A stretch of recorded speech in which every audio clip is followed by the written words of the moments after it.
The LP7 fully manual belt drive turntable is a precision instrument designed to complement Audio-Technica's innovative VM series moving magnet cartridge line and includes a pre-installed and aligned VM520EB cartridge.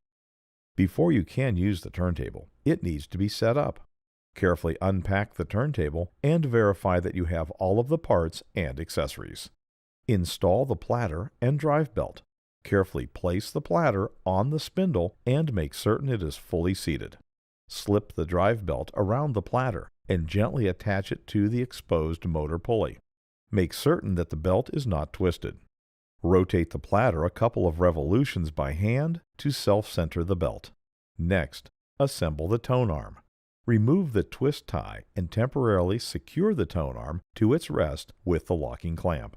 Attach the head shell with VM520EB cartridge by inserting it into the tone arm socket. While holding the head shell in position, rotate the head shell locking ring counterclockwise. As the ring rotates, it pulls the head shell into its seated position. Tighten carefully.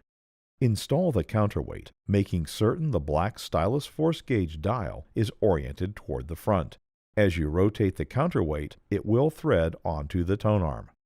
Now we will balance the tone arm, set the tracking force, and adjust the anti-skate for the VM520EB cartridge. This important process allows the cartridge to track properly, and failure to do so can cause the stylus to wear prematurely and possibly damage your records. First, set the anti-skate adjustment knob to 0. Make certain that the stylus protector is lowered, protecting the stylus. While gently holding the head shell to stabilize the tone arm, carefully release the locking clamp. At this point, the tone arm is unbalanced and can easily swing. Be careful not to drag the stylus across the platter.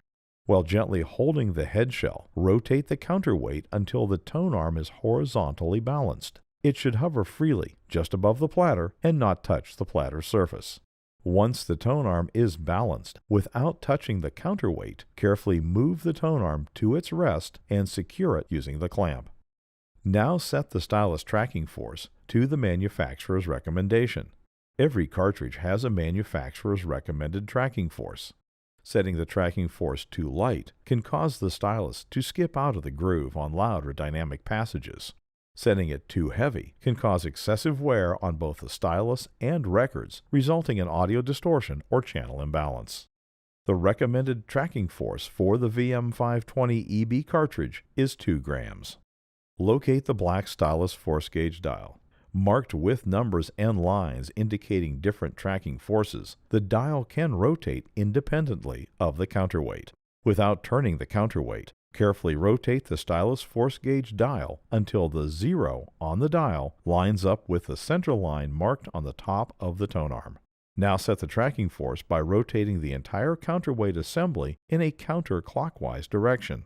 As you rotate the counterweight, note that the gauge dial rotates with it. Continue turning the counterweight until the 2 value on the gauge dial lines up with the center line mark on the tone arm. You now have set the tracking force properly for the VM520EB cartridge. If you ever change out the cartridge, remember, you must rebalance the tone arm and reset the tracking force to the value required by the new cartridge.